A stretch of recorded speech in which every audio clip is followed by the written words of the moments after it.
Can China help pull the US out of the recession? Let's go back to Andrew Walker for more on that. Well, I think it's fair to say that the US-China relationship is going to shape the world economy of the future. The US is currently the biggest economy on the planet, but China is closing quite quickly. In fact, that relationship has already left its mark on the world. It laid the foundations for the credit crisis. Chinese people saved, Americans borrowed and spent, running up debts that many of them couldn't repay. Now in the US, people are suddenly saving an awful lot more. But unless somebody somewhere else starts to do some of that spending that the Americans aren't, then what is going to drive the world economy ahead? Now, many people are actually looking to China's 1.3 billion population for that new consumer spending.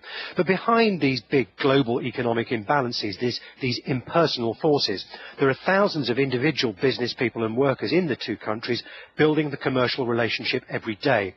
Pittsburgh has made its own contribution to that development, as I've been finding out.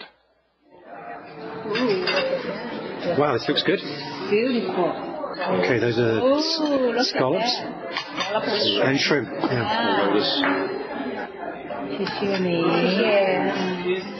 Pittsburgh has a thriving and growing commercial relationship with China.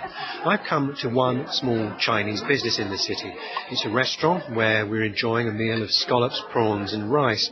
And I've met two people who are really in the thick of this growing relationship. Tom Buell of the Pittsburgh China Center and Sharon Feng, who's a businesswoman who's been living in the US for 25 years.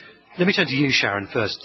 Over the course of that 25 years, has this relationship between your original home and your new home really grown substantially? Absolutely. When I first came to the United States, that was shortly after the China opened the door to the outside world. We have very little exchanges other than academic exchanges at the time. And today, the business relationship between these two economic powers are really astonishing. So it is, if not tenfold or hundredfolds of exchanges now going on. And the business you work in yourself is very much at the heart of this cross-Pacific relationship between the US and China, isn't it?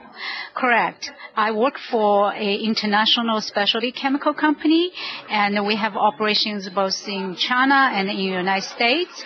So it's very important this exchange and this business relationship is to our company. Now let me turn to you, Tom Buell of the Pittsburgh China Center. One of the big themes at this G20 summit is going to be what are called global economic imbalances, and one of the big ones they have in mind is the big deficit in US trade with China. Now, the obvious answer to that is for American businesses to sell more to China. Is there any sign of that kind of commercial relationship blossoming here? A very clear sign of it. In fact, up until last year, China was fourth or fifth among countries that Pittsburgh area companies exported to. It has now increased to be the number 2 country that Pittsburgh companies export to after Canada, which is by far the largest trading partner. But for Pittsburgh, China is a very important market. Would you say that this relationship between Pittsburgh and China is in some sense a kind of microcosm for a bigger relationship of the US and China? Sharon Feng? Absolutely. I can see that just as Pittsburgh's business relationship grow tremendously with China over the years, same as U.S.-China relationship. Our two nations, our two economies are so closely related. U.S. is the largest partner for China's exports, and China remains the largest potential market for U.S. goods.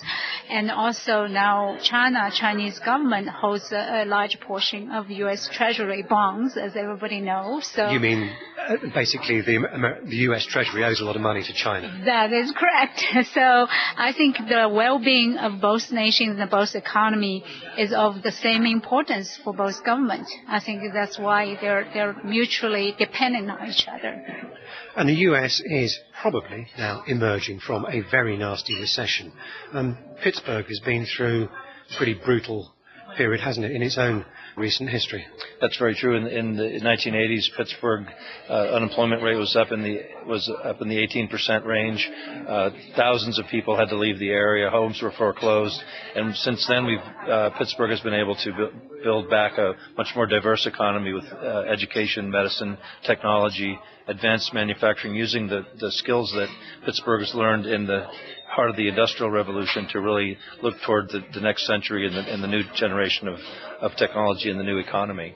There we are, Tom Buell and Sharon Feng talking with Andrew Walker, who's still with us. So rebalancing, that's the sort of theme they're all talking about. Do you think the summit will actually make any progress on that? Well, they'll certainly say something about it. There's been a draft document circulating for a few days, which doesn't name individual countries, but it's pretty clear who it's talking about. And the suggestion there is that some countries, the United States is the one it has in mind, would, in due course, once the recovery is taken hold of it more firmly, need to do something to rein in the big deficit in the government finances. That would help reduce the big imbalance in US trade with the rest of the world. Others would need to do something to stimulate spending by their own consumers. Germany is one country that's had in mind there, but most of all, I think it is China. And there are a range of policies that would be needed to achieve that. They're not spelled out in great detail, but clearly the aspiration is going to be there in the communique. And just on the point I started with, China and India, in the Western press anyway, are always sort of linked together when it comes to economics, and yet that's not really quite right, is it? Well, it's true, of course, that they are both very large, fast-growing economies in Asia, and they do have aspirations to take a much bigger part in the play a bigger part in the world economy. But you're right, there are some very important differences. China started on this integration into the rest of the world rather earlier than India did. It's a more open economy. Trade barriers are lower, although in the case of India, as we heard earlier in the programme, they have been coming down in recent years. And China is just that bit further ahead with this whole process of economic development and international integration. But India is beginning to catch up. All right, well, enjoy Pittsburgh. Sounds very interesting. Thanks very much, Andrew Walker. We're just going to get one last sort of comment from Pittsburgh, because you may have heard at the beginning that Iran